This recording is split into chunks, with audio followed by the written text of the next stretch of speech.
I'm Scott Allen Miller. This is Sheep Guarding Llama, and this is the 10th of January, 2020. And I'm recording this the next day, but it is. I wanted to get this because it's cold and snowy today. But we started today, January 10th, with near 70 degrees, which dropped precipitously throughout the day.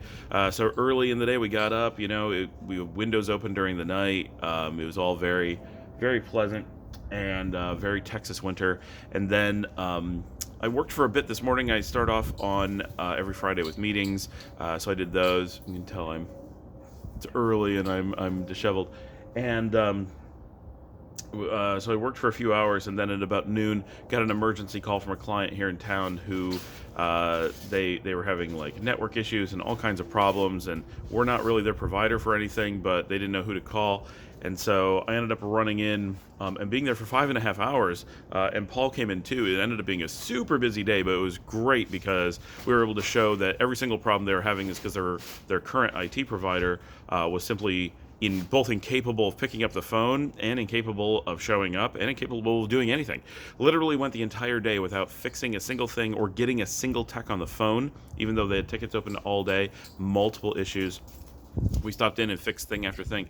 The first thing I fixed was their office manager was completely offline, had her fixed in 2 minutes. Before they spent for hours, they were kept on hold with a vendor charging them by the hour. To try to fix Wi-Fi that had gone down, that was theirs. Their monitoring should have picked it up. They should have had it repaired quickly. They never were able to even get into it or answer the phone. They just had an answering service keeping them on hold while they looked for a network engineer for over 2 hours. During that time, we ran to a store, bought better equipment, not just other equipment, significantly better equipment, installed it, got it all set up, got it on monitoring, and got them back up and working. Never got a network engineer. And I'm recording this a day later. They still haven't gotten one. So that was a huge show of force for us. While we were there, Paul and I did run out to lunch at Jason's Deli, which I haven't been to since I worked at City on the early side, probably 2010 maybe. So it's been for forever since I was to a Jason's Deli. Maybe it was before that. Maybe it was back in New Jersey. I don't even know. I can't remember how long it's been, but it was really good. I had lobster chowder, which it's not Maine, but it was tasty, and it's just a deli. It's not like going to Rockfish or something, but it was good. And a grilled cheese. And Paul got a baked potato, which was enormous. So that was a nice lunch.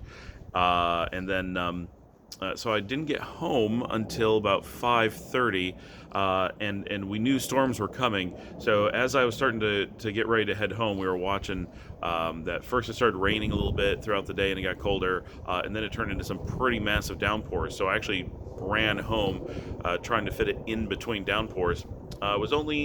Came home, did about maybe an hour of work, and then we got a pretty major tornado watch here. We actually had the sirens go off many times throughout the day. Had the kids huddled into the back bathroom trying to keep them safe. We got so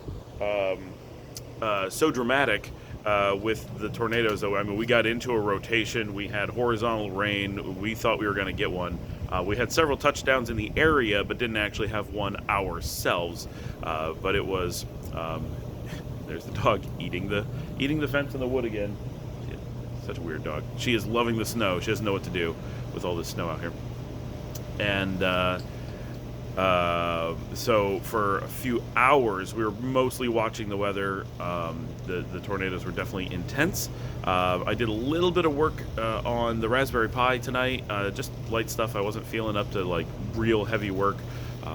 Did a little bit with the office, and then Dominica and I watched the Netflix series Derry Girls, which is about people our age. It's about a group of girls and one boy in Derry, Ireland, during the Troubles of the 1990s. So they're supposed to be more or less exactly our age, right? So I was the age that they were at the time the show's supposed to be taking place, at the height of the UK-Irish conflict over Northern Ireland, which is very timely because with the Brexit happening, there's every possibility that the Troubles are going to return, as all of the deals and government organizations that keep that a safe area are about to expire, and unless they come up with some way to put them back, that's going to be potentially a war zone again very, very soon. So that was about it. Watched Derry Girls all of the first season and started the second season, and then that was about it. Went to bed. Just before going to bed, though, there was a dog barking in the neighborhood because it was being left outside. It was 42 degrees and raining at the house directly behind me, and so at 1:30 in the morning, I went walking through the neighborhood, made sure the dog was okay, woke them up, made sure they were bringing the dog in before it got down to freezing. So that was cold and middle of the night walking around, but that was Friday. It was a pretty good Friday. Just one victory after another all day long, and now Saturday morning it is snowing, and we're expected to actually get 1 to 3 inches today, which never happens. This easily will be one of the biggest snowfalls that we've seen since we moved to Texas a decade ago. A decade ago, we got here in the end of 2009, so we've been here an entire decade plus at this point. See everybody tomorrow.